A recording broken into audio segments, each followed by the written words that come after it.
नमस्कार,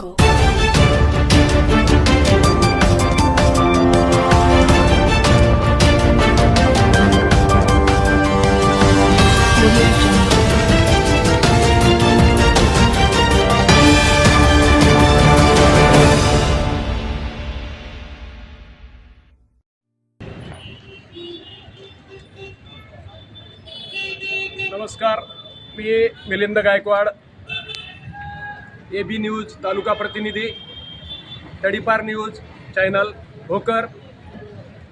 आता आम्ही भोकर आगारामध्ये आहोत, भोकर बसस्थानकामध्ये।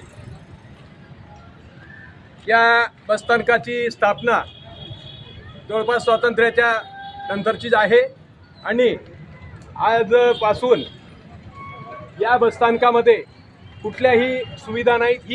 ही अवस्था आहे या बसस्थानकाची। हे माजी मुख्यमंत्री अशोकराव चव्हाण साहेबाचा हे मतदारसंघ आहे।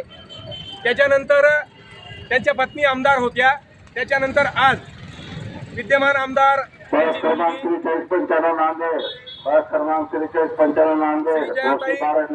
चव्हाण या आत्ताच्या विद्यमान आमदार आहेत आणि अशोक चव्हाण साहेब हे खासदार आहेत। साहेब मुख्यमंत्री असतावेळी या बसस्टँडला सुधारवण्याची आणि नवीन बसता बांधण्याची त्यांनी घोषणा केली होती, परंतु तेव्हापासून आतापर्यंत या बसस्थानकाचा कुठलीही सुधारणा झालेली नाही।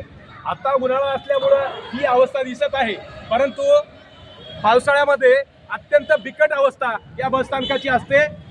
इथे कमीत कमी गुडघ्या इतकं पाणी असतं। त्या प्रवाशांना दुरावस्था आहे अत्यंत। इकडे शौचालयाची सुद्धा सोय नाही, यांच्याकडे पिण्याची पाण्याची सोय नाही, कुठलीही अवस्था या बसस्थानकामध्ये नाही। फक्त निवडणुकीच्या काळात आश्वासनं देऊन लोकांना मतदान घेण्याचं काम हे राजकीय लोक करतात। या बसस्थानकासाठी या बसस्थानकामध्ये एकूण 49 बसेस आहेत। इथून लातूर, अक्कलकोट, पंढरपूर, अकोला, सेगाव या ठिकाणी दूर बस जातात आणि शाळेसाठी म्हणून इथे मानव विकासच्या 17 बसेस आहेत। इथले आगार प्रमुख संजय कुंडगे सरांकडून आम्ही ही काही माहिती घेतलेली आहे। आता हा निधी येतो कुठून? हा निधी शासनाकडून त्यांच्या डिव्हिजनला जातो, आमदार, खासदार, मंत्रीच्या मार्फत हा निधी जातो। आता दिव्याखालीच अंधार असल्यासारखं आहे। ही अवस्था बघा, ही धूळ कशी उडते बघा। इथं लोकांना पिण्याच्या पाण्याची सोय नाही, कुठलीही इथं लोकांसाठी व्यवस्था नाही। इथल्या शौचालयाची अवस्था बघायला गेल्यावर एकदम बकाल अवस्था आहे। त्या शौचालयामध्ये जाऊन बघलं तर उलट्या होतात, एवढी परिस्थिती बेकार आहे। आणि हे भोकर विधानसभा सन्माननीय माजी मुख्यमंत्री अशोकराव चव्हाण साहेबाचा एरिया आहे। मी एका प्रवाशाला इथल्या स्थानिकच्या विचारू शकतो। साहेब नमस्कार, कुठले आहात आपण?